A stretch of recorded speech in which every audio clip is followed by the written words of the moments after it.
Hi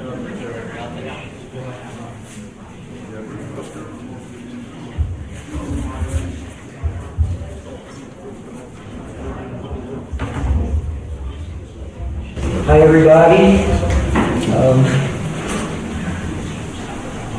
Time for our keynote speaker. I'd like to introduce our keynote. A native of Greenville, South Carolina, Mike Ballou has worked in television post-production in Southern California for 25 years. A film industry leader from boyhood, Mike has been led by various critics to believe 3D brought nothing to motion pictures until he saw Friday the 13th Part 3 on opening day and learned the truth. Drawing on personal interviews and archival materials worldwide, including help from his friends in the 3D Film Archive, Mike is working towards completing his upcoming book, Close Enough to Touch, 3D Comes to Hollywood. I am very pleased to introduce Mike Ballou.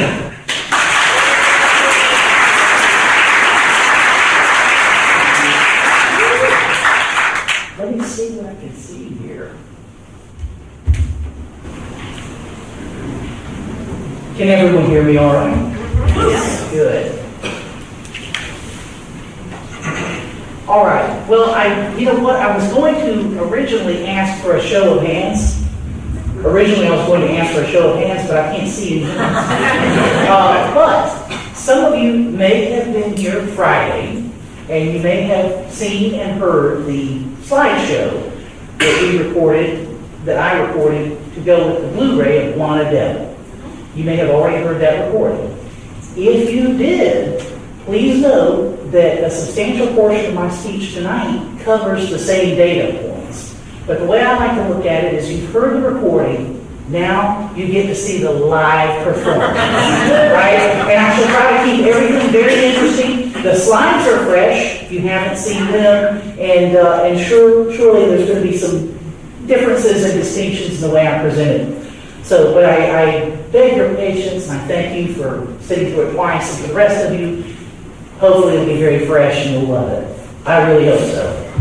All right, and before I go much farther, let me see here. I've got to familiarize myself with the remote control. I should have done that already. Did I hit the wrong button? I hit exactly the wrong button. Okay, good. Now I know what I'm doing. All right, so I do want to thank Greg for inviting me to be here. And I want to thank the officers of the NSA for making it possible for me to be here. And I want to thank all of you for coming. And I really appreciate it. It's a tremendous honor for me. And now I hear it ringing, and maybe I'll bring my voice down a little bit. Well, and please bear with. I'm familiarizing myself with remote control. I meant to put that up earlier. I'm Mike Ballou, and tonight's subject is Into the Deep, 3D Comes to the Movies. Now, I am detecting a ringing. Is that objectionable, or do people? No, we don't hear it. Okay, all right. A little more toward yourself. Okay. So tonight's subject, Into the Deep, 3D Comes to the Movies. Now, my name now obviously is Mike Ballou. For the past 3 years, I have been researching and writing a book, Close Enough to Touch, 3D Comes to Hollywood. My book tells the story of 3D motion pictures in the English-speaking world from the early silent era all the way through the mid-1980s. Now, when anyone undertakes to write a book on this subject, there have to be some acknowledgments. I want to take a moment to recall Lenny Lipton, Dan Sims, and Ray Zone. I'm sure many of us in this room remember them with fondness. I want to say very quickly, Ray Zone, I always got to see him maybe once or twice a year. And he had this way of making me feel like I was just the guy he was hoping to see that day. Very warm person, and I love him. Dan Sims co-wrote a book with Hal Morgan back in the 1980s, Amazing 3D. I think that book to this day is one of the top introductory texts about 3D imaging. And it was my constant companion growing up. Lenny Lipton As you well know, he wrote co-wrote Foundations of the Stereoscopic Cinema, and he did so much to further the cause of theatrical exhibition in 3D with his various inventions. But the thing about Mr. Lipton, about 2 years ago, in connection with my book, I reached out to him for an interview. And he granted me 30 minutes on a Sunday afternoon. I remember it very fondly. And he very sincerely wished me luck with my book. And I didn't realize at the time I was speaking to him that he was in declining health. And I guess not to emphasize the point too strongly, here was a man for whom every minute was precious. And he gave me 30 of them. And I think that speaks well of Lenny Lipton.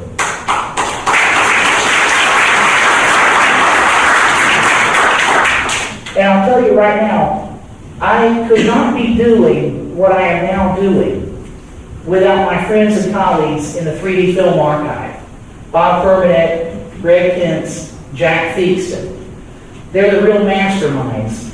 And I want to tell you, I'll keep it short, but I was very nervous about the prospect of going and doing research at some of the archives in Southern California. And Bob asked me to do some research several years ago for a commentary for a movie called Hevero. Some of you may have seen it on Blu-ray. And he said, "You're in Southern California. You're the ideal person to go do that." And his encouragement gave me a sense of purpose, a sense of boldness. One thing led to another, and because of their guidance and because of their support and because of their encouragement, I'm now able to do what I'm doing. And I just want to salute my fellows in the 3D Film Archive.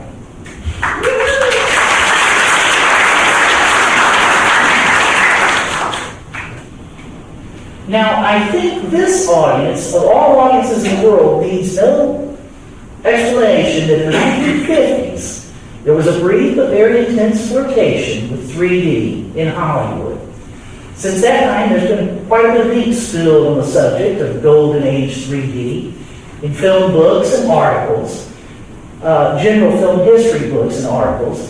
And in my opinion, this is my opinion, most of that coverage has been condescending, mocking, and hostile. Exactly. Written by people who, at best, regard stereoscopy as a headache, literally and figuratively. According to those folks, 3D movies in the 1950s were nothing more than a fad, a gimmick, a crass attempt to trick the public into paying to see bad movies. Now me, I happen to think 3D motion pictures are a legitimate art form that got off on the wrong foot back in the 1950s. There was a lot going on in the movie business in those days. Things were looking very dark indeed. Take a look at this slide. And by the way, before I begin, those figures are all adjusted for 1953 so that we can make a meaningful comparison between the two. In 1946, the gross national product of the United States was $193.2 billion. Over the next several years, the gross national product shot up to $354.1 billion. But during that same period, movie ticket sales dropped from approximately, it depends on who you ask, approximately 82.4 million tickets per week to 46 million per week. Corporate income in 1946 for the American movie industry came to $187 million after taxes. By 1952, post-tax corporate income for the American movie industry, had fallen to $31 million. Clearly, the movie industry was in an alarming state of decline. The one explanation everyone offers, of course, is the coming of television. But television is not the only plague in this story. The movie industry was facing a number of problems and challenges, and effective solutions were proving elusive. I think many people today tend to look back on all this with an all's well that ends well attitude. We know from hindsight that Hollywood survived, partly by turning television from an enemy to an ally. But we dare not forget that in 1950 51, and 52, the economic problems facing the movie industry were a matter of life and death for small and mid-sized theater owners. Some people were facing the loss of their business, their livelihood. Some people were facing bankruptcy, stress-related illnesses. In extreme cases, people died. For many in the industry, particularly the folks on the ground running local theaters, what was needed most was some kind of innovation to win back the lost audience, revive the fortunes of the movie industry. And the greatest possible innovation was stereoscopic 3D. There is ample evidence that before House of Wax in the spring of 1953, before Blonde Devil in late 1952, even before the Anglo-Canadian 3D shorts at the Festival of Britain in 1951, forward-thinking film people all across North America were eagerly looking forward to the coming of 3D. Have a look at these quotes, taken from various industry trade magazines. Most of the people you see quoted here were rank-and-file theater managers from across the U.S. and Canada. If not for the war years, the industry most certainly could have expected Third Dimension by now. I think Third Dimension should be pushed along as quickly as possible. Let's get up a prize for the best practical form of three-dimensional projection so as to hurry it along. We need it. What we need is an improved presentation by the use of third-dimension photography, and we will have nothing to fear from television or any other form of competition. I believe the answer is to bring out third-dimension projection. I think it would revolutionize the entire motion picture industry.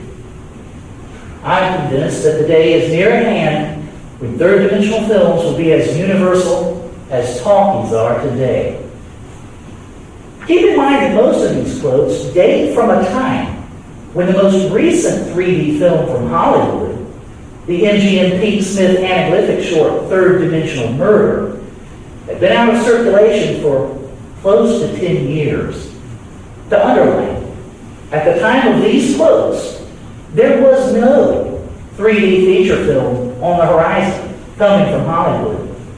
But these people, and thousands more just like them, hard-working show people, not snake oil salesmen, earnestly believed in 3D as a potential savior for the industry. As always, there were skeptics and naysayers. In May 1950, one anonymous technician with the General Precision Equipment, makers of projectors and other film gear, reported that his company had been researching stereoscopy continuously since the mid-1930s. He estimated there might be as many as 3,000 inventors working towards the goal of practical three-dimensional motion pictures. But the general consensus among his colleagues was that not one of these dreamers was anywhere close to achieving success. In November 1950, the writing blasted its readers with a headline: "Can't beat three-dimension snags. No practical PIC system in sight." Of course, the article contradicts itself by outlining two reasonably practical proposals, both put forward by 3D pioneer Jack Norland, the guiding force behind two 3D films for the 1939 World's Fair and one 3D film for the Golden Gate Exhibition in 1940. Norling was a technical genius, probably the go-to guy for stereoscopic 3D prior to 1950. But no one in the industry was prepared to take seriously Norling's proposals. Variety brought them to everyone's attention, only to swat them instantly aside. Even in those days, there were conspiracy theories. Some believed that progress was being deliberately thwarted. Technical writer, forgive me if I mispronounce his name, Gio Gagliardi of the Motion Picture Herald had this to say in 1950. "I have frequently been asked, when are we going to get three-dimensional projection? For the last 20 years, there have been frequent claims that three-dimensional motion pictures were just around the corner, or were actually available. These claims, which have not been popularly fulfilled, have given rise to suspicions that three-dimensional developments were being held back from the public. Let me tell you something. If we could step into a time machine and travel back to New Year's Day, 1951, we would observe a lot of grassroots clamor for practical 3D motion pictures. But at the same time, we would see no serious forward movement toward 3D among producers, studio heads, or equipment makers. But if we could get into that same time machine and travel to a moment just 2 years later, New Year's Day 1953, we would find that in the span of just 24 months, 3D had somehow become a white-hot sensation, seemingly on the verge of industry domination. What had changed? For my money, the three key figures who flipped the ignition switch for 3D movies in the early 1950s were Raymond Spottiswoode, Milton Gunsberg, and Arch Hogler. Raymond Spottiswoode wrote his first book, A Grammar of the Film, an analysis of film technique, while he was still a student at Oxford University in the early 1930s, in his early 20s. He was recruited by the famous documentarian John Grierson to join the National Film Board of Canada very shortly after its founding, circa 1940. Under Grierson's mentorship, Spottiswoode rose rapidly to become technical director of the National Film Board by the mid-1940s. It's fair to say that Spottiswoode's mastery of the technical aspects of motion pictures put him in the top tier of film engineers worldwide. Now, you can't tell the story of Raymond Spottiswoode without mentioning the Scottish-born animator Norman McLaren. McLaren had likewise been recruited by John Grierson to join the National Film Board of Canada. Very early on, McLaren and Spottiswoode formed a close professional and personal connection that would last to the end of their lives. As you probably know, by the mid-1940s, Norman McLaren was already building an international reputation as a creative animator.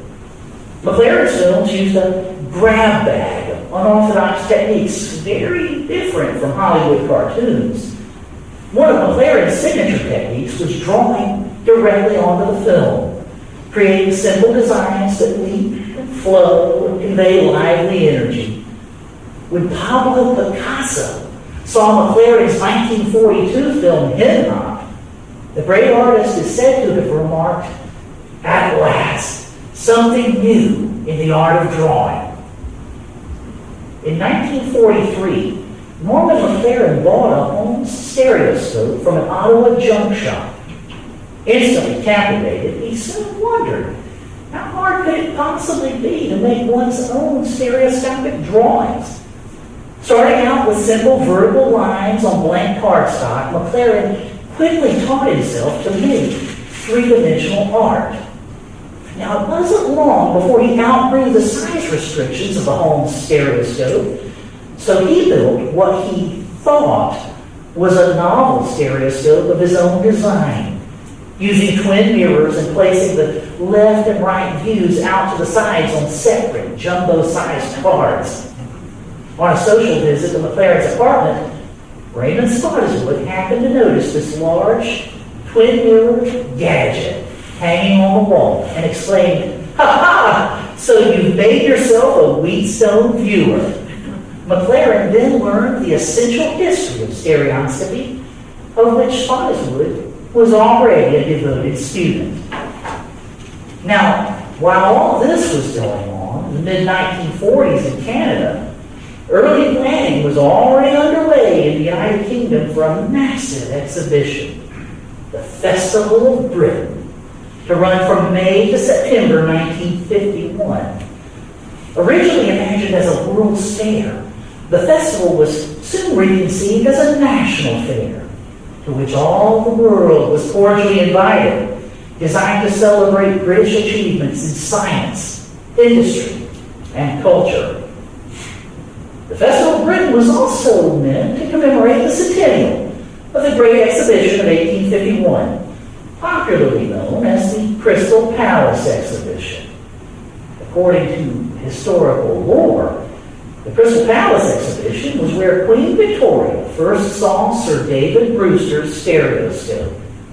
Her Majesty's enthusiasm for the three-dimensional images she saw helped to ignite a worldwide clamor for stereo imagery that lasted well into the 20th century.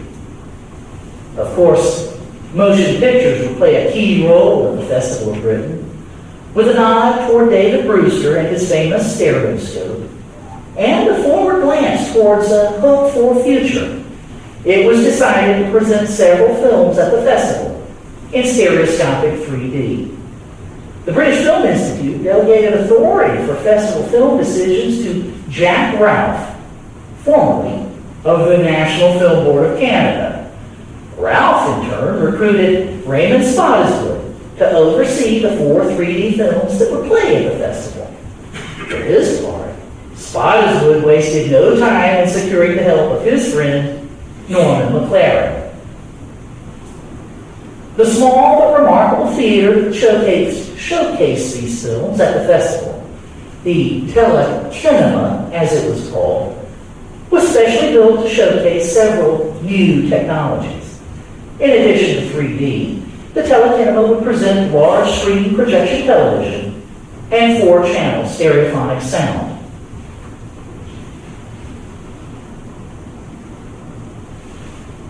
You will sometimes hear this theater referred to as the telecinema, which I myself actually prefer.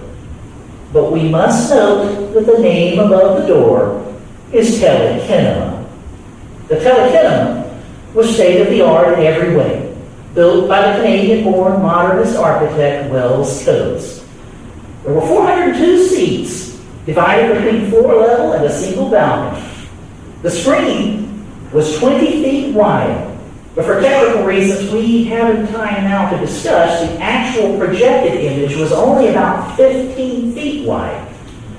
That's about 1 foot less than the width of the screen we're now watching. The projectors used for the dual-strip 3D film program were built by the venerable firm British Thomson Houston, or BTH. The stereophonic sound came from BTH-built full-coat reproducers incorporating rotary magnetic heads made by EMI.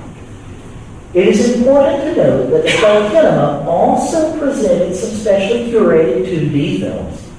But for most attendees, the highlight was the 4 films made and shown in 3D. Now is the time to put on your glasses. Around is Around, A Solid Explanation, and The Distant Thames, later renamed Royal River. Of these, A Solid Explanation had strictly monaural sound. The other 3 had 4-channel magnetic sound, left, center, right, plus a rear channel that could occasionally be diverted from speakers on the back wall to speakers in the ceiling for unusual effects. 2 of the festival 3D films, Now is the Time to Put On Your Glasses, and Around is Around, were animations. The first was crafted by Norman McLaren, working with Evelyn Lambert. The second involved McLaren, Lambert, and Ches Beecham, all of the National Film Board of Canada. McLaren reported on their production techniques in the pages of the Journal of the Society of Motion Picture and Television Engineers, helping to stoke curiosity and early enthusiasm for stereoscopic films, even in the United States. The other 2 3D shorts were live-action films made in England. The Distant Thames, aka Royal River, was filmed using this twin Technicolor rig put together in haste to meet a desperate need a mere 8 weeks before the opening of the festival. You'll note that the camera rig makes no use of mirrors or prisms, so the lens separation, or interaxial, is a hefty 9.5 inches. The film was a travel log exploring the River Thames, so the camera could be kept at a considerable distance from the subject in order to minimize distortions. A solid explanation, a very dry, light comedy masquerading as a technical explanation of 3D, was made using the so-called BFI camera rig, designed to Raymond Spottiswood's specifications by British stereophotography expert Leslie P. Dudley. Unfortunately, serious problems with the rig quickly became evident. Severe misalignment in the camera optics required costly and time-consuming corrections in optical printing. This caused a rift between Spottiswoode and Dudley that was apparently never mended. The telecinema and its 3D films were a tremendous popular success, with roughly 488,000 admissions over the course of just 5 months, from May to September 1951. Patrons spent 2 shillings apiece to enter the telecinema, over and above their paid admission to the South Bank exhibition itself. This financial success helped create further curiosity about 3D in Great Britain, Europe, even the United States. Raymond Spottiswoode and his colleague Jack Ralph realized there was great commercial potential in 3D. In October 1951, mere weeks after the festival closed, Spottiswoode and Ralph resigned their positions with the British Film Institute and organized Stereo Techniques Limited, a kind of para-production firm that would come alongside interested production companies to provide equipment, technical know-how, and co-financing to make short 3D films for distribution on a roadshow basis. And so, in early 1952, 9 months before Blonde Devil, more than a year before House of Wax, Stereo Techniques Limited put a full slate of live-action and animated 3D short features in release, attracting strong business and a measure of critical praise at select theaters throughout the British Isles and Northern Europe. Guests at the telecinema had often expressed a desire to see a ballet film in 3 dimensions, and Stereo Techniques obliged these requests with The Black Swan, featuring the future Dame Beryl Gray as Odile, and the someday director of the Royal Academy of Dance, John Field, as Prince Siegfried. I want you to note that's the BFI camera rig being used to film it shortly after the rig had been redesigned to try to eliminate some of the problems I described earlier. The Black Swan and other Stereo Techniques films, including the 4 originally produced for the Festival of Britain telecinema, were circulated as a package to theaters, which were also supplied with the requisite silver screen and synchronization equipment for their existing projectors.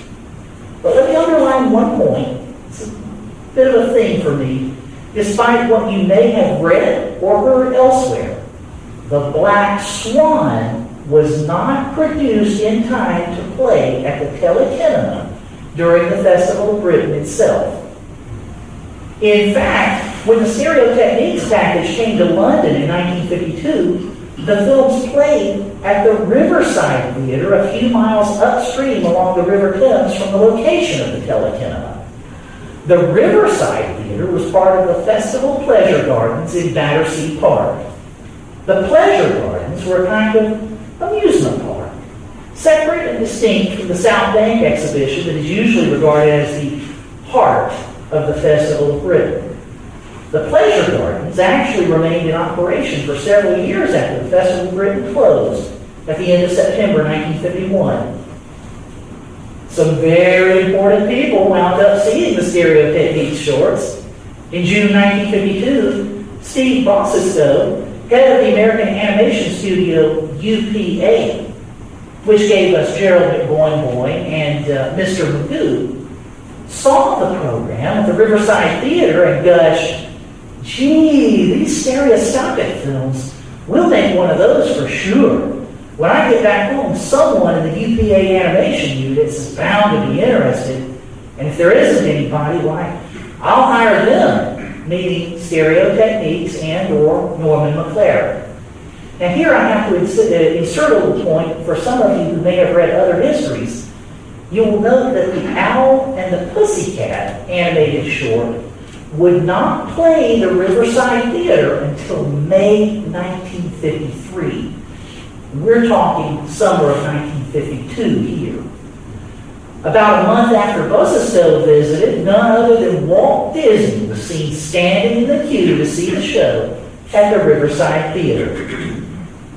I like to think Mr. Disney was also having a look around the pleasure gardens themselves, perhaps gathering a few ideas for this planned theme park adventure he had going in Anaheim. Now, obviously, Disneyland was bound to succeed in any event, but if you have a look at these illustrations, maybe you'll agree with me. Walt Disney may have drawn at least some inspiration from what he saw in Battersea Park at that time. The biggest development for Raymond Spottiswoode and his colleagues came when Stereo Techniques caught the attention of Tarzan producer Sol Lesser. Lesser would bring 5 of the Stereo Techniques films to America, starting in late 1952. Now is the time to put on your glasses, The Solid Explanation, Royal River, The Black Swan, and Around is Around. The American premiere came on December 25, 1952, at Chicago's Telenews Theater, a relatively small venue with only 606 seats.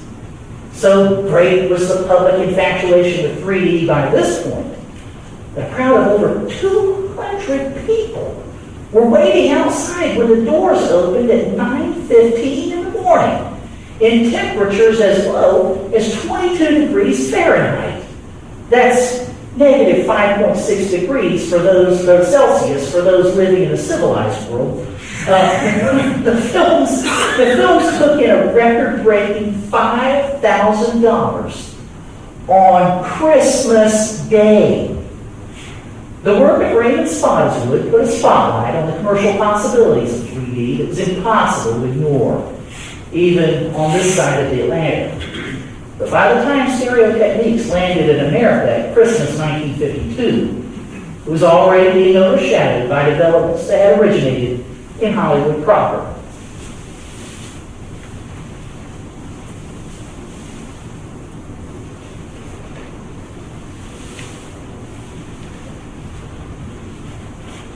I'll leave you hanging in suspense a moment. It's my specialty.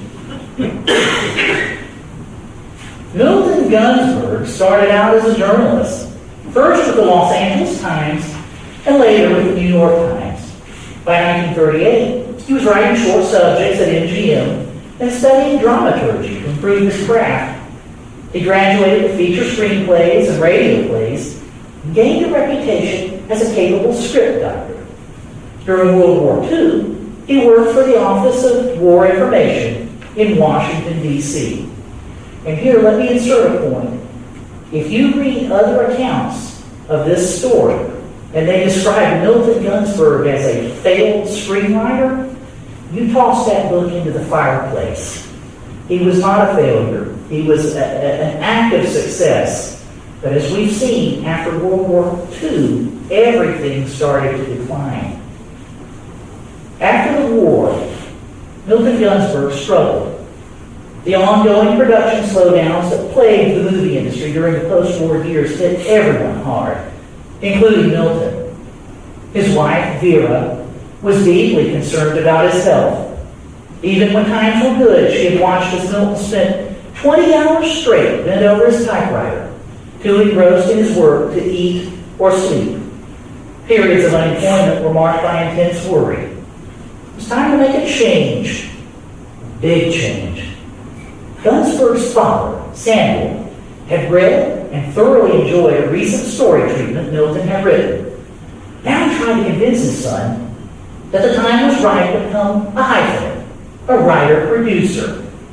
He felt Milton had the germ of a great idea, sure to appeal to the most steadfast audience segment of them all, the American teenager, who had never stopped going to the movies, probably never would. Milton's treatment, Sweet Chariot, drew inspiration from the weekend hot rodders Milton saw at weekend racing events throughout the valleys surrounding Los Angeles. Where others saw juvenile delinquents, Milton Gunsberg saw the engineers, the mechanics, the know-how merchants who would someday do great things for the country. Now, he wanted to tell their story. Samuel Gunsberg put up $5,000 as seed money. Milton's brother, an esteemed Beverly Hills ophthalmologist named Dr. Julian Gunsberg, put up another $5,000. Milton's mother-in-law, Rose Birch, contributed $10,000, a sum Milton could match from his own funds. Milton hired an office and a secretary and began writing Sweet Chariot in earnest. By the summer of 1950, things were far enough along that Milton was ready to shoot background and atmosphere footage with a hired camera crew at an actual race meet. Milton and/or Julian Gunsberg, this detail varies depending on whom you ask, were taking photographs at the meet with one or more stereo realist cameras. When Milton Gunsberg saw his 2D black and white background footage, he was deeply disappointed. He suddenly realized that no ordinary motion picture camera could capture the vibrant spirit he saw in the young people and their souped-up hot rods. But those 3D slides he had shot, somehow they had caught the spirit. Milton moaned about the situation for weeks, writing to everyone how dismal the 2D movie footage had been compared to those wonderful 3D color slides. His new hire, production manager Ray Hines, finally had about enough. Why don't you just go ahead and make the picture in 3 dimensions? Hines demanded. This was a new one on Milton. Was 3D even possible? Sure, like millions of other moviegoers, he had seen and enjoyed audioscopics and the new audioscopics back in the 1930s, but those had seemed just a novelty. With their red and blue-green cardboard glasses, they were a technological throwback. Hines assured Milton there were people today, in late 1950, working on modern 3D in Hollywood. And if Milton wanted it that badly, he could get it. Milton discovered that 2 Hollywood camera wizards, Fred Baker and Lothrop Worth, had worked out a method for filming 16mm footage using a single camera, a single projector, and a special mirror attachment. Now, let me take a moment here to point out, this is Mr. Lothrop Worth, this is Dr. Julian Gunsberg, this is Fred Baker, and this is Milton. In my house, because I talk about him so frequently, and I've spent so much time poring over his correspondence and other things, I'm on a first-name basis with Milton. Milton commissioned Baker and Worth to shoot demo footage at a race one weekend in October 1950. And when he saw the results, he was ready to make Sweet Chariot in 3D. There was just one catch. Fred Baker and Lothrop Worth told Milton honestly that their mirror attachment would never be adequate to shoot, distribute, and project 35mm motion pictures in commercial theaters.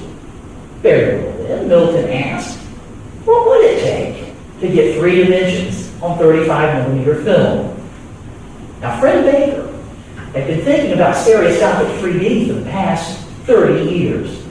He had concluded that any truly practical 3D camera system must be sturdy, rugged, designed to stand up to the rigors of everyday production without falling out of alignment. His solution? Put 2 standard issue Mitchell NC cameras face-to-face on a common base. The cameras would be locked in a fixed position. Between the lenses, 2 mirrors stood on micrometer mounts, each positioned at a 45-degree angle to the optical axis of its respective lens. In this way, The entire assembly was open for inspection, maintenance, film loading, and operation. But thanks to the twin mirrors, the effective lens separation, or interaxial, was a reasonable 3.5 inches. Milton Gunsberg bought the rights to Baker's invention and commissioned the building of a working prototype. He christened the system Natural Vision 3 Dimensions, and Milton Gunsberg Productions would soon become the Natural Vision Corporation. Dr. Julian Gunsberg took one look at the new camera rig and liked what he saw. If one used careful math to work out an appropriate set of distance charts, one could easily use Baker's invention to shoot comfortable, compelling 3D footage. This is important to note, and it's not a spitting contest, but the first Natural Vision test footage was screened privately on New Year's Day 1951, 4 months prior to the opening of the Festival of Britain. I think that's a pretty good indication that things were starting to move, perhaps serendipitously, on both sides of the Atlantic. Gunsberg and his team, which included camera specialist O.S. Brennan, and you don't know how much trouble I went through to get that picture of Mr. Brennan, and cinematographer Joe Byrock, spent the next year demonstrating the system to anyone and everyone who would come down to see it. And plenty of people did. In March 1951, former RKO president George Schaefer signed on as producer's representative to help guide Sweet Chariot and or Natural Vision on their road to the big screen. Theater magnate Charles Skouras saw the system and was impressed enough to invite his brother, Spiro Skouras of 20th Century Fox, to come out and see it. 20th Century Fox took an unpaid option on the system for about 6 months, despite the fact that Spiro Skouras said from the very beginning he did not see a future for any system that required special viewing glasses. Jack Warner and several key members of his staff were very impressed by Natural Vision. The word got back to Milton that Jack Warner did not want to be the pioneer and would prefer someone else to make the first feature film in Natural Vision. Despite a disastrous screening arranged for Nicholas Skank in New York, MGM's West Coast people, among them Eddie Mannix, Doug Shearer, and Charles C. Moskowitz, were bullish on Natural Vision. MGM took an unpaid option on the system after Fox let theirs drop. In late 1951, radio wunderkind turned filmmaker Arch Oboler was wrapping up his science fiction farce, The Twonky. He mentioned offhandedly to cinematographer Joe Byrock how he wished 3D were available to filmmakers. "We got it," Byrock explained. This was the first Oboler had ever heard of Natural Vision. But when word of Oboler's interest reached Milton Gunsberg, he was in no great hurry to act. It was only when Lothrop Worth threatened to walk away that Gunsberg finally listened to reason. Sure, it was flattering that 20th Century Fox and MGM had taken options on Natural Vision, but they had paid not one thin dime for the privilege. Arch Oboler was a man who knew how to make a feature film and get that film into theaters. Either Milton worked out a deal with Arch Oboler pronto, or Worth was out. Milton Gunsberg and Arch Oboler signed a series of legal agreements and contracts in February 1952. And I want to go briefly off script here to point out there's a dramatic scene in my book. Milton still held out hope that MGM might wish to use the system after all. Arch Oboler had a personal assistant. I'm going to use dated language here, and I pray that you'll forgive me, but it's sort of a girl Friday. He's absolutely dependent on Jerry Kay. Jerry Kay sat with Milton Gunsberg in his office all day one afternoon in January 1952, waiting for the phone to ring. if the phone had rang, and if it had been MGM asking to renew their option, even unpaid, chances were Milton would have taken it. But the phone did not ring, and so things proceeded with our Ogler.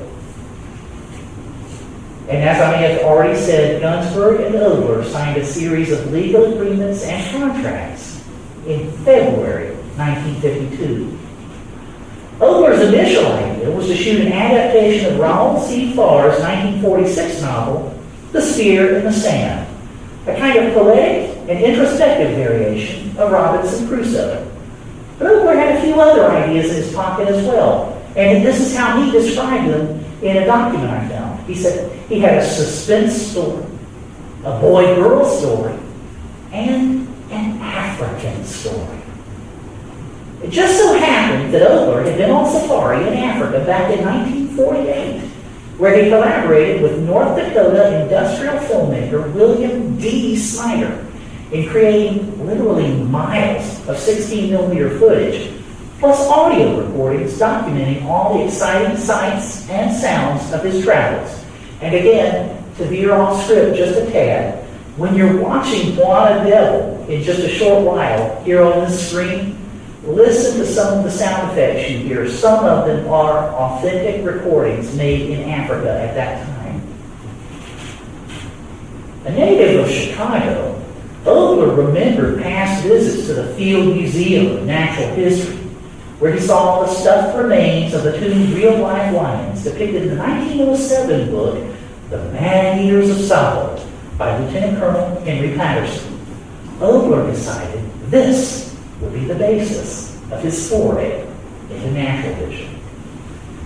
Buona Devil began shooting on June 18, 1952, at Paramount Ranch in Agora Hills, some 35 miles from Los Angeles.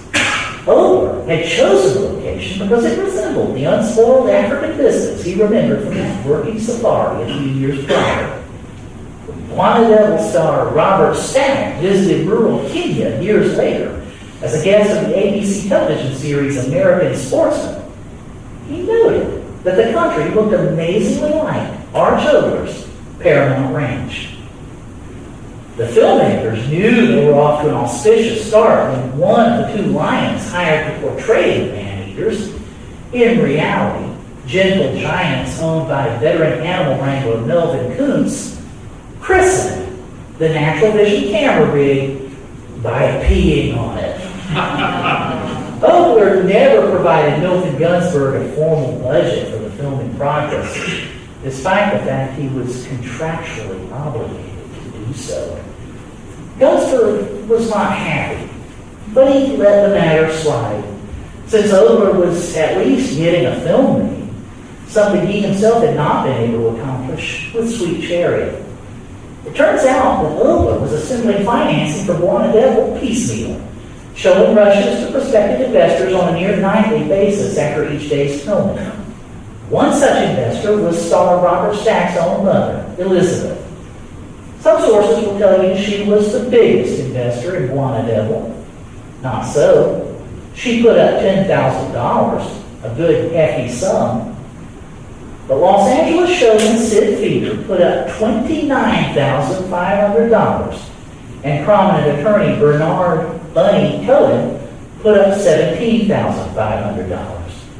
Feeder and Cohen proved indispensable to the success of the film when it came time to arrange roadshow distribution, and still later when Ogler and his partners made a deal with a major distributor.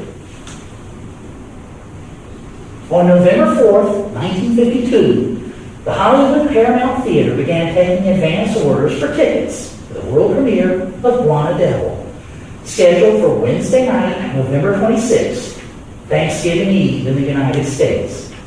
A second Los Angeles location, the downtown Paramount, would also premiere the film that same night. You may note, Christmas decorations were already up. Mayor Fletcher Bauer declared Three-Dimension Week in Los Angeles to kick off on November 26th, expressing his confidence that the impending release of Buona Devil would have widespread repercussions throughout the motion picture industry and would create excitement around the world. At least it is an attempt, and we hope an important one, Arch Oboler said humbly as he addressed some 1,400 movie stars, studio executives, and ordinary Angelinos in attendance during the film's midpoint intermission at the Hollywood Paramount. The audience gave him a warm tribute of applause, followed by sincere laughter when Oboler suggested they all take advantage of the intermission to go eat some three-dimensional popcorn. Whatever brickbats the critics might throw, and they threw plenty, the box office had the final say. When the film opened for regular showings at the Hollywood and downtown Paramount theaters on Thanksgiving morning, crowds were lined up literally 4 abreast down the block. Now, every studio in town wanted Wanna Devil, which, as an independent production, was up for grabs for wide distribution. Serious talks concerning acquisition and/or distribution were held at Warner Brothers, Columbia, Allied Artists, and 20th Century Fox. Producers Representative George Schaefer got into some very shady dealings with independent producers Edward L. Alberson and Milton Brennan, who hoped to acquire Wanna Devil as a tax shelter to offset losses from their recent box office flop, 3 for Bedroom C. In the end, United Artists made a deal to acquire not merely the film itself, but the limited partnership that made the film, an arrangement that would help Oboler and his investors considerably come tax time. United Artists would pay the limited partners $500,000 in advance.